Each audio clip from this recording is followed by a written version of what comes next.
제목은 함께 읽어볼까요? 오늘 말씀의 제목은 주여 강림하옵소서. 주여 강림하옵소서. 오늘은 대림절 셋째 주일이므로 세 번째 초가 켜졌습니다.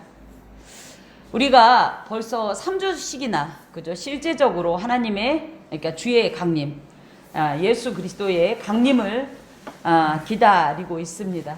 그런데 사실은 지난주에도 말씀을 드렸듯이 우리는 현재 지금 잠깐 요 몇 주 절기 동안만 기다리는 게 아니라 하나님께서 창세기 3장 15절에 약속하셨던 그 원복음 이래로 계속적으로 여자의 후손이 오셔서 뱀의 머리를 상하게 하고 우리를 자유케 해주시기를, 죄에서 해방하여 구원하시기를, 또 죽음의 저주에서 풀어 영원한 생명을 주시기를 갈망하면서 주님의 그 강림을 기다리고 있습니다.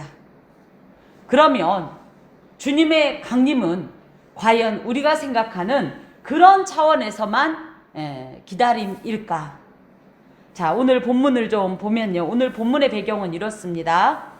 바벨론에 이들이 이제 포로로 갔다가 이제 전체적으로 따져서 약 70년이다 이렇게 얘기하는데, 70년 만에 예루살렘으로 돌아온 이 세대들의 삶이, 또 그 신앙이 어떠했냐 하면은, 그들은 포로 생활을 통해 하나님의 심판도 경험했고, 또 포로 귀환을 통해서 하나님의 구원의 역사와 또 그 모든 것을 이루시는 하나님의 선하심과 은혜를 경험했지만, 이들은 그렇게 경험했음에도 불구하고 또다시 하나님께서 가르쳐 주신 참되고 옳은 온전한 삶의 길에서 벗어나 또다시 우상을 섬기고, 온 사회 속에는 거짓과 불의와 다툼이 관영한 상태였습니다.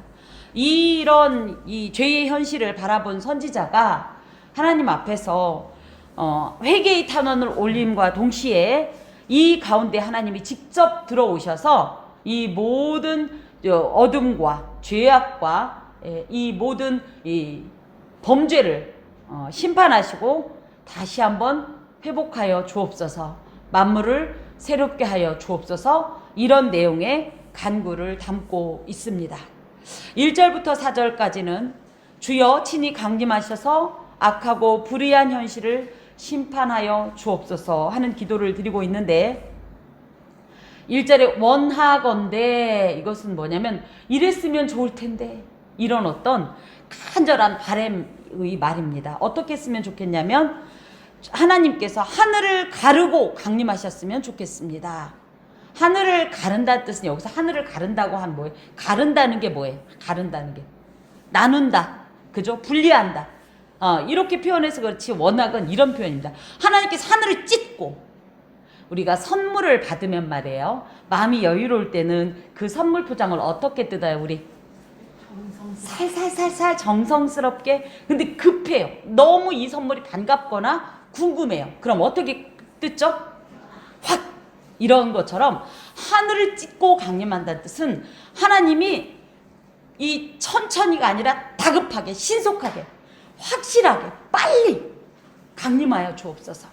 이 강림이라고 할 때 우리는 일반적으로 예수 그리스도의 재림의 어떤 모습만을 생각하는데, 워낙 주님의 강림은 죄악으로 인해 멸망으로 치닫고 있는 이 현실, 즉 인간의 역사 안으로 전적 타자인, 전혀 이 모든 상황과 관계가 없는 전적 타자인 하나님이 그냥 역사 현장 속으로 뚫고 들어와 달라라는 이런 표현입니다.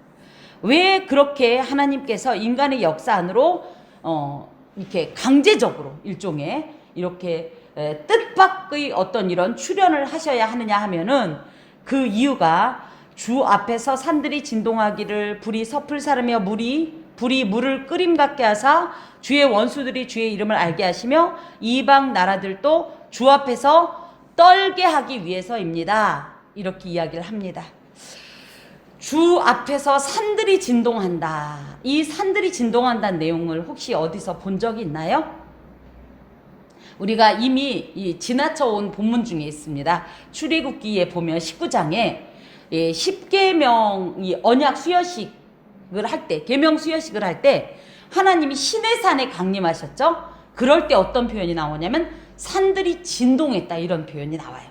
그러니까 그런 것처럼 하나님께서 이 땅 가운데 강력하게 임재하여 주옵소서. 그럴 때의 그 현상 중에 하나가 산이 진동한다는 거예요.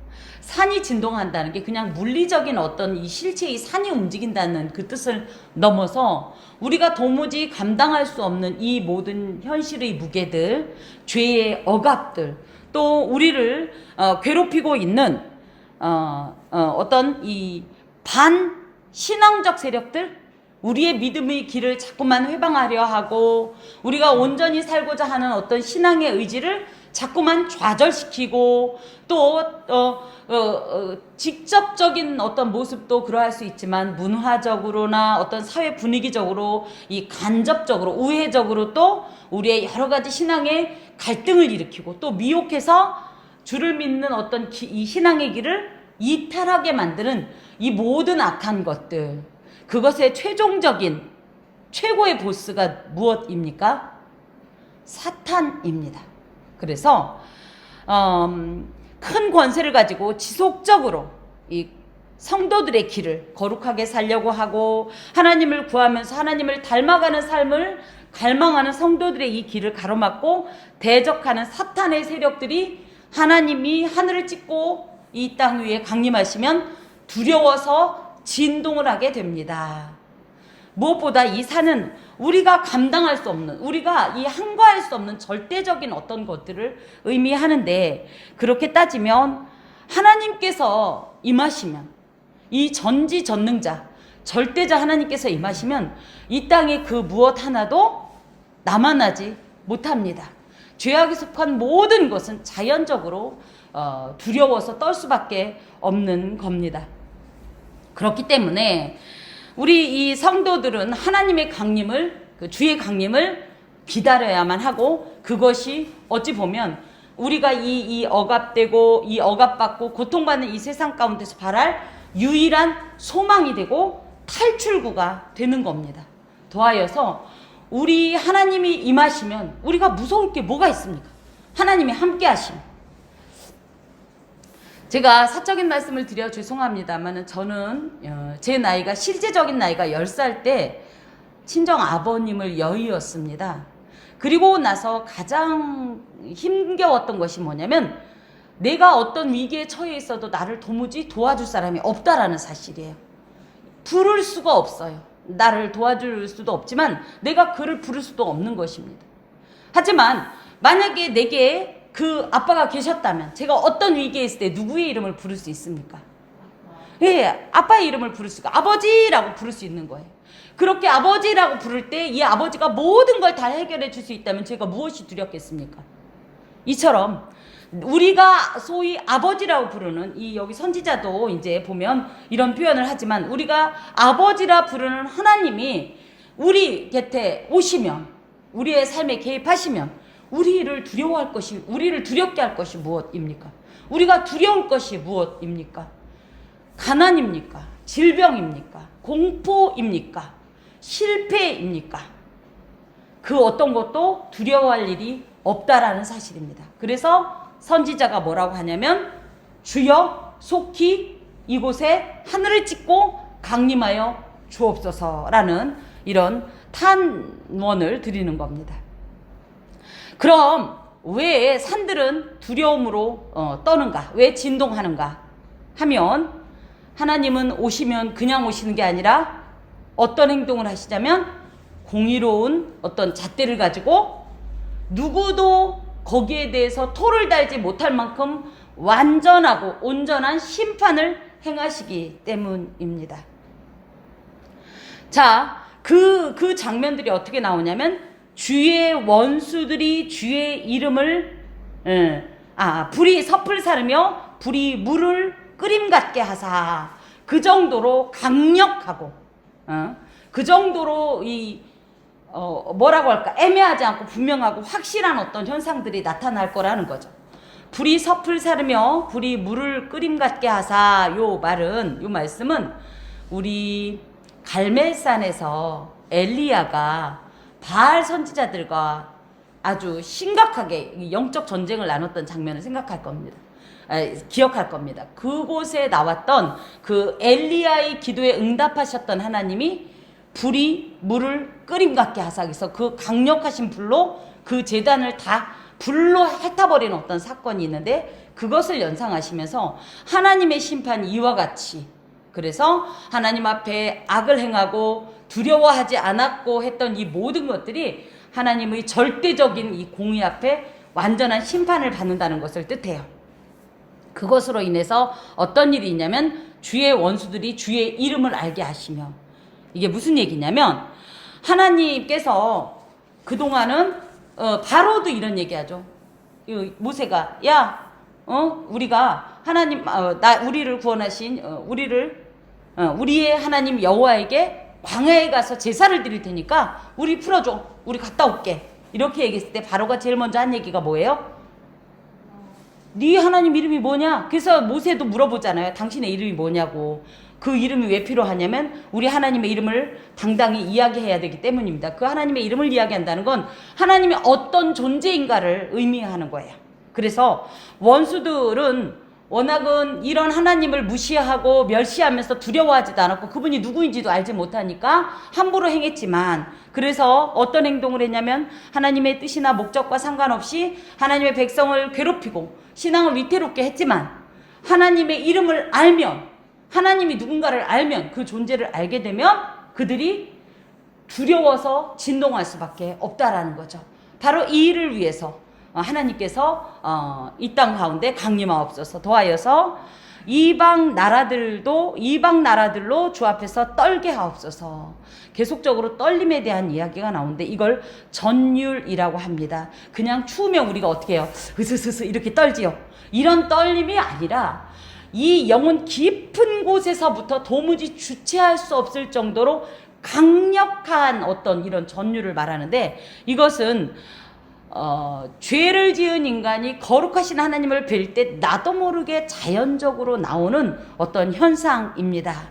이것이 어떻게 가능하냐? 하나님께서 강림하시면 가능하다. 3절에 주께서 강림하사 우리가 생각하지 못한 두려운 일을 행하시던 그때에, 이게 무슨 얘기냐면 아까도 말씀드린 것처럼 이들은 자신들이 무슨 특별한 하나님 앞에 공로가 있는 것도 아니고, 그죠? 자격이 있는 것도 아니고, 자기들이 봐도 하나님의 백성이라고 말할 만한 그 어떤 조건도 안 되는 걸 알았어요.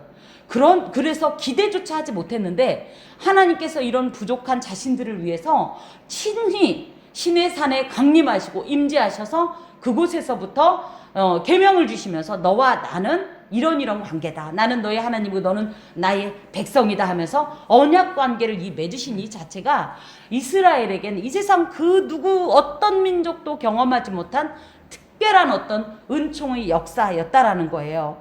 그때 그런 일이 있을 때 산들이 주 앞에서 진동을 했죠. 보세요. 예수 그리스도께서 재림하시는 날을 일단 상상해 볼까요? 예수님이 오시면 여러분 무서워요? 아니면 기뻐요? 저 예전에 무서웠어요. 아직 준비가 안 된 것 같아서 조금만 계시다 오시면 안 돼요? 그래서 제가 20살 언저리의 기도의 제목은 그거였어요. 하나님, 그래도 시집은 가고 나서 오셨으면 좋겠어요. 왜 이렇게 시집이 가고 싶었는지. 그런 표현을 드리곤 했는데, 그때만 해도 이 하나님의 이 강림, 이 예수 그리스도의 재림에 대한 어떤 갈망이 그닥 강하지 않았던 것 같아요. 그런데 그때 만약에 예수님이 오셨다면 저는 어떤 마음이었을까요? 미처 준비되지 못한 마음이고, 내가 여지까지도 아직도 이 죄악 가운데서 죄악의 낙을 더 즐기려는 마음이 들켜버린 상태라고 할 수 있기 때문에 주님의 재림이 그닥 반갑지는 않았을 거예요. 그렇죠? 그렇지만 아까도 요 말씀을 드리는 것처럼 이스라엘 백성은 똑같은 시내산 강림이라 할지라도 이스라엘 백성에겐 하나님의 은혜로운 강림이 되는 거고, 이방 나라들은 그걸 보고 어떤 거예요? 두렵고 떨리는 것이 이스라엘 백성을, 하나님의 백성이 이스라엘 백성을 괴롭히고 그들의 신앙을 위협했고 회방했던 모든 역사가 자기들도 모르게 이것이 심판의 어떤 잣대가 된다라는 것을 알기 때문이라는 거죠. 주 외에는 자기를 앙망하는 자를 위하여 이런 일을 행한 신을 옛부터 들은 자도 없고 귀로 들은 자도 없고 눈으로 본 자도 없었나이다. 제가 신대원에서 고대 이 신론에 대해서 이렇게 강의를 한 학기 동안 아주 그 교수님 아주 실력 있으신 교수님인데 아주 좋은 시간을 가졌던 적이 있습니다. 그때 고대 이 중동에 있었던 수많은 신화와 신관들을 연구하는 어떤 그런 과목이었었는데 그곳에서 발견한 하나님은요 정말로 유일했고 거꾸로 얘기하면 유별났습니다. 어떤 신도 내가 너의 하나님이고 너는 나의 백성이라 할 때 그 어떤 수직적인 군림의 관계였어요 다. 그리고 조공을 바쳐야 되고 뭐 이런, 그러니까 우리는 지금 주 앞에 드리는 봉헌물이 뭐예요? 하나님이 뜯어가시는 거예요? 세금 거두시는 거예요?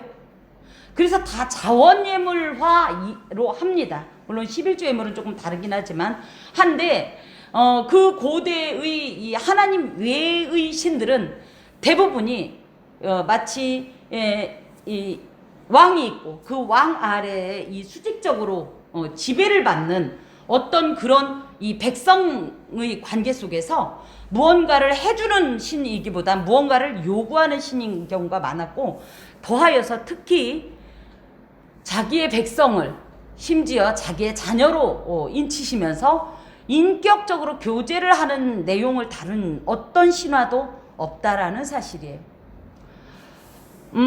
창조설화를 다룬 것이 우리 이 성경의 창세기에만 있지 않습니다.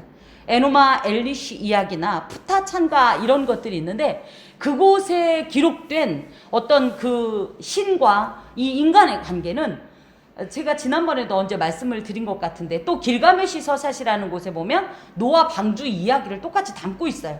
노아 방주는 아니지만 그런 큰 홍수 이야기를 담고 있는데 그곳에서 보면 그 모든 신은 어떤 신이냐면 인간을 인격으로 대하기보다는 자기의 하나의 어떤 부속물이라고 하기도 뭐해요. 어떤 우리가 소위 말하면 개미나 어떤 아주 보잘것없는 어떤 그런 존재를 보듯이 그렇게 무가치한 존재로 이렇게 대하고 있습니다. 그런데 어떻습니까?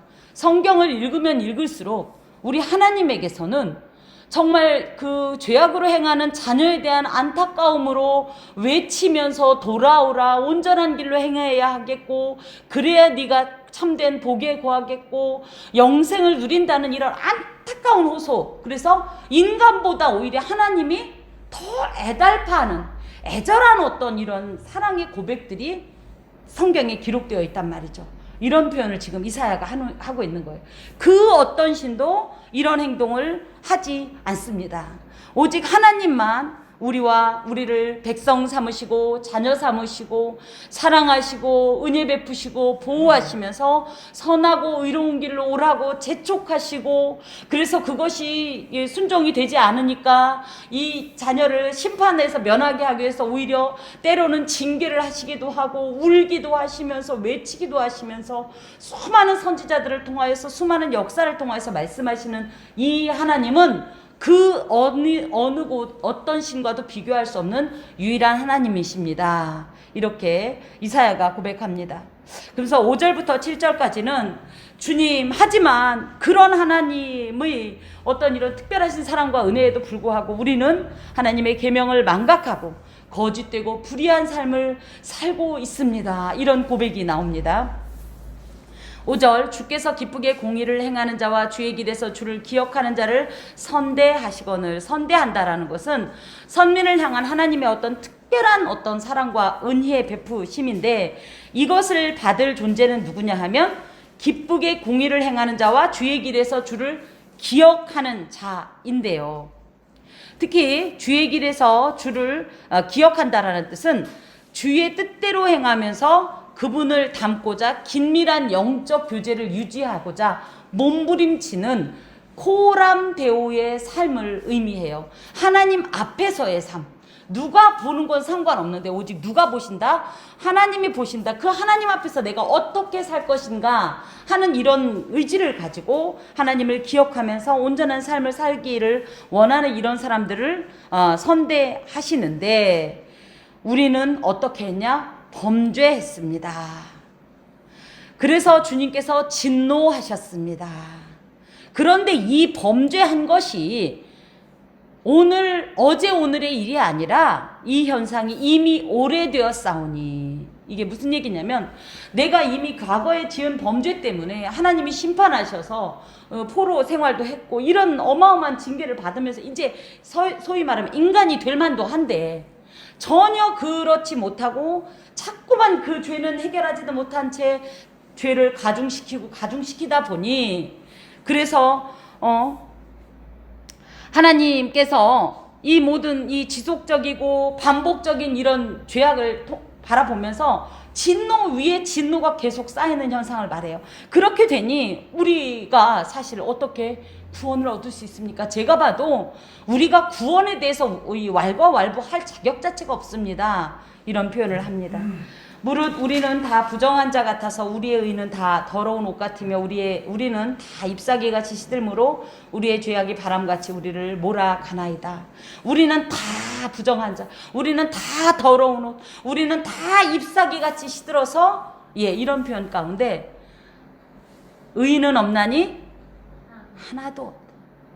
로마서 3장 23절에 보면 모든 사람이 죄를 범하였으며 하나님의 영광에 이르지 못하더니, 이와 같이 모든 인간은 이러한 죄 가운데에서 지금 자신의 부정도 알지 못하고 자신의 죄악으로 인한 추악함이나 더러움도 깨닫지 못하고, 그러면서 오히려 잎사귀가 시들어서 죄악의 바람에 막 휘몰아 가듯이 우리가 영적인 어떤 능력이 전혀 없다라는 거예요. 그것을 거부하거나 그것을 분별할 능력도 없이, 또 죄에 대해서 저항할 수 있는 어떤 힘도 없이 그저 죄악의 본성, 내 안에 있는 어떤 원죄적 본성과 함께 이 모든 상황 속에서 분명히 이것이 죄악임에도 불구하고, 이것이 분명히 하나님이 금지하신 일임에도 불구하고 우리는 그것을 분별하지 않고 같이 죄가 죄를 마시면서 마치 돼지가 자기가 토하였던 것에 도로 눕는 것처럼 그런 어떤 삶을 살고 있습니다. 이런 한탄입니다. 특히 부정한 자다 이런 뜻은요, 종교적인 불결 상황을 말해요. 종교적 불결은 이제 우리가 레위기를 앞으로 이제 다루면서 아주 많이 집중적으로 이제 이야기가 나올 부분인데요. 이것은 사실은 공동체에서 제거되게 돼 있습니다. 그 중에 이제 대표적인 것이 나병 환자고요. 또 몸에 유출병이 있는 여인, 그래서 심지어 이 건강한 생리를 겪는 여인까지도 일종의 종교적 불결 상황으로 여겨서 일단은 이 며칠간 이렇게 격리를 시키는 겁니다. 또 종교적 불결 가운데 먹는 어떤 동물에 대한 얘기도 나오는데, 이 모든 것이 왜 공동체에서 제거가 되어야 하냐면, 그곳은 어떤 일이 있는 곳이냐면 그 공동체 안에 중앙에 회막이라는 것이 있어서 하나님의 임재가 있는 곳이에요.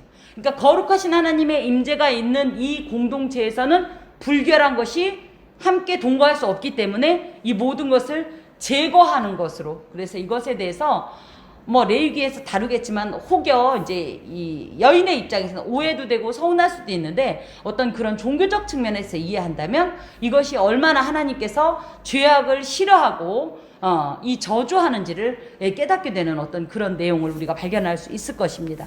근데 우리가 부정한 자 같다는 건 결국 뭐예요? 하나님의 임재 앞에 설 수 없는 아주 추악한 자라는 거예요. 또 더러운 옷이라는 것은 우리가 하나님 앞에서 어떤 옷을 입고 간다고 흔히 알고 있어요? 세마포 흰 옷이라고 얘기하죠. 이것을 의의 옷이라고 하는데, 이것이 우리 자신의 의로 된 옷은 아닙니다.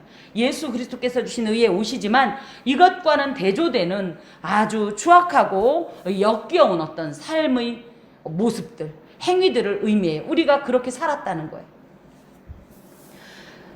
그러면서 이렇게 죄악의 바람 속에 우리가 이렇게 힘없이 마치 바람에 나는 겨와 같이 이렇게 휩싸이고 있습니다. 주의 이름을 부르는 자가 없으며 스스로 분발하여 주를 붙잡는 자가 없사오니, 주의 이름을 부른다는 것은 하나님 앞에 예배하고 하나님을 소망하고 갈망하고 주의 도우심을 구하는 어떤 하나님과의 계속 긴밀하고 아주 이 내밀한 어떤 영적 교제를 갖는 것을 의미해요. 아주 대표적으로는 이런 오늘과 같은 예배가 있죠. 그런데 이제 이런 사람이 없다는 거예요. 아까 우리 집사님 기도할 때 그런 기도를 드렸습니다만, 지금 현재 이 나라, 이 땅에 과연 주의 이름을 온전히 부르는 자가 있나?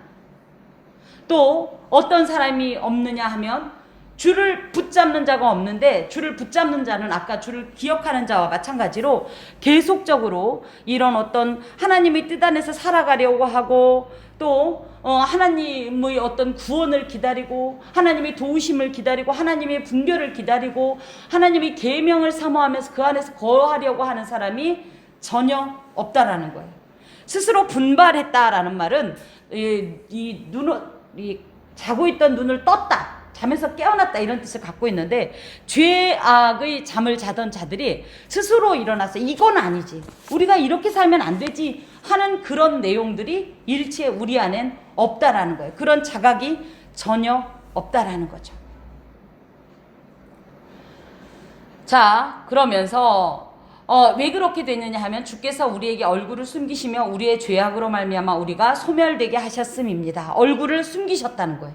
하나님이 얼굴을 숨기셨다라는 것은, 저희 교회는 1월부터 6월까지는 민수기 6장의 아론의 축도문으로 축도문을 하고, 또 7월부터 12월까지는 이 고린도 후서의 이 바울의 축도문으로 축도를 하는데, 이때 보면 주께서는 그 얼굴빛을 내게 향하사 할 때 그 얼굴을 얘기하는데, 이건 은총의 빛을 말합니다. 그럼 이걸 숨겼다는 건 뭐예요? 더 이상 너희에게 은총을 베풀지 않는다는 것을 의미해요. 또 하나님이 우리를 바라보신다 하는 것은 물론 죄인들에겐 두려운 일이지만, 우리 하나님의 의를 구하며 하나님의 은혜를 구하는 이들에게는 그야말로 귀한 복의 통로가 되는데, 이것을 중단한다는 뜻을 갖고 있어요.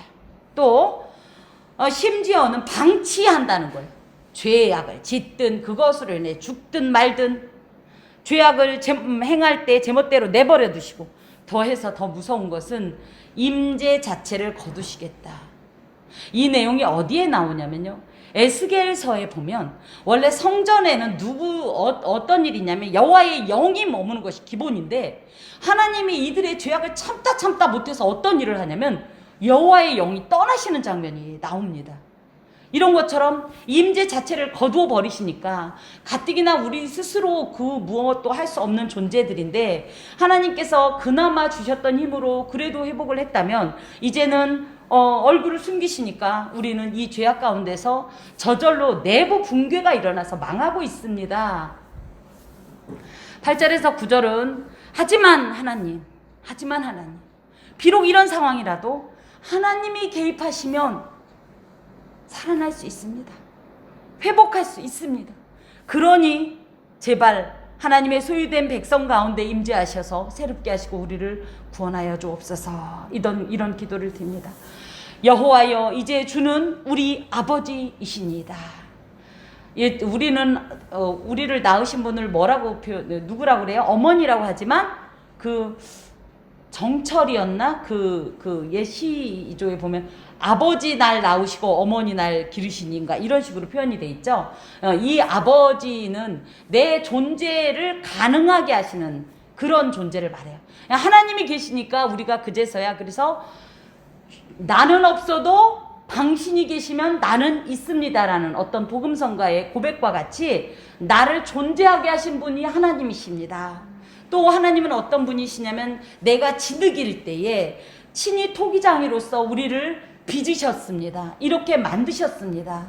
하나님이 그런 분이십니다. 그런 하나님께서 우리를 버리지 마옵소서, 이런 표현입니다. 여호와여, 너무 분노하지 마시오며, 하나님께서 우리의 죄악 때문에 너무 분노에 찼다는 것 저희도 부정할 수 없습니다. 하지만 죄악을 영원히 기억하지 마옵소서. 오히려 그렇지만 그래도 너무 극한의 상태에서 우리를 그 극한의 분노로 심판하지 마시고 조금만 우리를 좀 봐주십시오. 요만큼만 숨통을 좀 열어주셔서 우리가 이 죄에서 좀 노임을 얻을 수 있도록, 그리고 하나님의 진노를 면할 수 있도록 하나님 도와주옵소서. 여기에서는 보시옵소서 돼 있지만 보시옵소서와 함께 원어에서는 살피소서 이런 뜻을 갖고 있어요. 그러면서 우리는 다 주의 백성입니다. 백성이라는 말이요, 나의 백성하면 암미이거든요. 근데 그 아수르의 백성, 뭐 애굽의 백성, 이런 백성에는 암이라는 표현을 안 써요. 오직 하나님의 백성에게만 암미라는 표현을 쓰는데, 이 말의 의미는 뭐냐면, 만약에 너희들이 나의 백성이기 때문에 비록 죄를 지었더라도 회개만 하고 돌아오면 내가 그 죄를 모두 다 씻고 용서해주고 새로운 관계를 시작하겠다는 약속이 이 암미라는 말 속에 들어있습니다. 그러니까 여기에는 우리는 다 주의 백성입니다 할 때 그냥 우리가 하나님 백성입니다 라는 뜻이 아니라 그 언약을 입은 우리입니다. 그러니 우리가 회개하고 돌이킬 때 주여 우리를 영접하여 주옵소서. 누가복음 15장에 탕자를 영접하는 그 아버지처럼 우리가 비록 범죄하였사오나 그래도 주님밖에 없어서 나오니 우리를 영접하여 주옵소서. 이런 간절한 기도의 내용을 담고 있는 것이 오늘의 본문입니다. 현재 우리는 아까도 말씀드린 것처럼 주님의 강림을 기다리고 있는 우주적 대림절을 보내고 있습니다. 그런데 우리가 조금 요즘에서 한 번쯤은 생각해 볼 게, 주님의 강림이 현재에 있습니까? 현재에 필요합니까? 미래에 필요합니까? 현재? 우리가 보통 주님의 강림을 연상할 때 현재적인 어떤 이런 시간으로 이해합니까? 아니면 미래적인 시간으로 이해합니까? 미래적인. 그죠? 또 종말적인 시각으로만 봅니까? 아니면 현재 역사적인 시각도 같이 봅니까? 사실 우리가 조금 주의 재림하면, 주의 강림하면 어떤 식으로 미래적인 어떤 시간, 종말적인 어떤 의미로 많이 이해를 하지만, 사실은 지금 이 이사야가 외치는 이 주의 강림은 현재적 어떤 이 강림을 원하는 거예요. 그쵸? 그리고 심판의 의미보다는, 여기서 물론 심판하옵소서 했지만 심판의 의미보다는 이 역사의 현장 속에 들어오셔서 무엇을 위한, 그러니까 최종적 심판은 더 이상 회복을 위한 것이 아니라면 이 현재적인 강림은 들어오셔서 현재를 조금 심판하시면서 회복하여 주옵소서, 새롭게 하여 주옵소서, 이런 탄원을 품고 있다는 면에서 조금 우리가 일반적으로 생각했던 주의 강림의 어떤 강림에 대한 간구와 구별을 갖습니다. 그러면 우리는 또 어떻습니까? 우리는 주님의 강림이 그 어떤 미래에 종말의 때에 심판을 하러 오시는 것으로만 이해합니까? 아니면 방금 우리 집사님께서 말씀하신 것처럼 현재적으로 역사 속에서 들어오셔서 하나님께서 심판하실 것은 멸하시면서도 회복하시는 것을 우리가 기대합니까? 오늘의 이 주여 강림하옵소서의 내용은 바로 이 내용을 담고 있습니다. 그러면 왜 주님은 현재 속에 강림하셔야 할까요? 그래야 우리가 사니까. 주님의 강림이 물론 우리 입장에서, 주님을 신앙하는 우리 입장에서는 생명으로 연결이 되고 회복으로 연결이 되지만, 워낙은 주님의 강림은 어떤 때에 강림이 되냐면 더 이상 소망이 없는 극한의 상황일 때 주님의 강림이 사실은 그때가 하나의 전제예요. 주님의 강림이. 그렇다고 한다면 주의 강림을 지금 우리가 현재적으로 요청을 드리는 바라면, 왜 이 현재의 주님이 강림하셔서 이 역사의 현장 속에 개입하시고 일하셔야 할까입니다. 첫 번째, 이사야가 말한 대로 우리가 살아가는 이 현재가 너무 불의하고 악하기 때문이다. 어느 정도냐? 도무지 손을 쓸 수 없을 정도로. 사실 불신자들 스스로가 말세라고 탄식할 정도로 현재 세상의 불의와 악함, 여기에는 그냥 인간 오늘 새벽 아니죠, 어제 새벽인가 그 아동 성폭행범, 예, 그저 사회가 다 분노하고 이런 어떤 악함도 악함입니다. 그죠? 그 범죄도 악함이지만 사실은 본질적인 악함은 뭐냐면요, 하나님에 대해서 반항하는 거예요. 하나님을 무시하고 멸시하는 거예요. 조롱하는 거예요. 그분의 법을 간과해보고 외면하고 무가치하게 여기는 겁니다. 왜 그러냐? 지나친 인본주의가 오히려 하나님의 신성을 모독하고 하나님의 하나님 되심을 인정하지 않는 이런 모습인데, 이것이 어찌 보면 하나님께서 강림하셔야 되는 진정한 이 악의 실체다. 이 모든 것들이 이미 도를 넘은 상태가 됐다라는 거예요. 우리는 절대적 정의를 신앙합니까? 상대적 정의를 신앙합니까? 하나님은 절대이십니다. 절대라는 것은 그 어떤 시대, 문화, 대상, 장소, 무엇을 막론하고 그 자리에 그냥 있는 것이에요. 이것이 절대입니다. 그런데 요즘은 어때요? 인간들이 잣대에 맞춰서 하나님도 이 정도는 봐줄 거야. 하나님 촌스럽게 뭘 그걸 갖고 그렇게 늘어져? 아니요. 제가 다시 한번 외칩니다. 하나님이 아니라고 했으면 아니에요. 기본이 이렇습니다. 그런데 이렇게 하나님의 공의에 입각한 정의보다는 인간의 취향이나 만족, 인간의 어떤 상황, 형편, 요구에 따라 이 설정된 정의로 인해서 하나님 대신 인간이 주인이 된 이 세상 가운데 지금 우리가 서 있기 때문에 주의 강림이 필요합니다. 두 번째, 우리들 안에 있는 불의와 죄악 때문에 주님의 강림이 필요합니다. 방금 첫 번째 말씀드렸던 건 소위 말하면 믿음의 공동체를 포함하겠지만 그 외의 모든 이 전 인류적인 이야기라면 이것은 실제적인 우리의 이야기입니다. 영적 선민 공동체인 교회와 우리의 영육의 타락이 또한 그 어느 때보다도 심각합니다. 우리의 신앙은 세상의 가치 기준과 세상의 원리를 따라 오염되었고 변질되었고 훼손되었습니다. 심지어 거룩의 능력도, 거룩을 행한 흔적도, 그 거룩을 회복하려고 하는 의지조차도 지금 전무한 상태라는 거예요. 선민으로서의 정체성을 유지하기 위해 주어진 하나님의 계명들 말이에요. 우리도 오늘 십계명을 교독했습니다마는 이 십계명을 포함한 하나님께서 금하신 것들, 또 하나님께서 권하신 이 모든 것들은 거룩의 지계석입니다. 지계석은 절대 움직이면 돼요, 안 돼요? 안 돼요.